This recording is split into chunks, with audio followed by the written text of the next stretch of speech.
भीम आर्मीचे राष्ट्रीय महासचिव अशोकजी कांबळे साहेब आणि या नगीना सांसद भाई चंद्रशेखर आझाद यांच्या नेतृत्वात आम्ही सगळेजण काम करतो।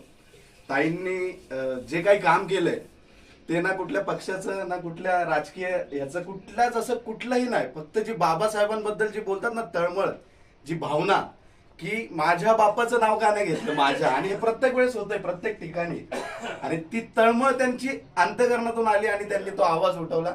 त्या आवाजासाठी मी एक छोटीशी शायरी सादर करतो ताईंसाठी। बाबांचे कार्य रोज करण्यात शान आहे, बाबांचे कार्य रोज करण्यात शान आहे, आले जरी मरण तरी मरण्यात शान आहे। भीमाई रमाई जिजाऊ आणि सावित्री सारख्या आमच्या दर्शना आणि माधुरी ताईंनी उठवलेला हा आवाज आहे, म्हणजे स्वाभिमानाची ही जाग आहे। असंख्य करोडे भीम अनुयांचा ताई तुम्हाला व तुमच्या कार्याला, धाडसे आणि निडर विचारांना आमचा मानाचा आदराचा सॅल्यूट आणि क्रांतिकारी जय सलाम आहे।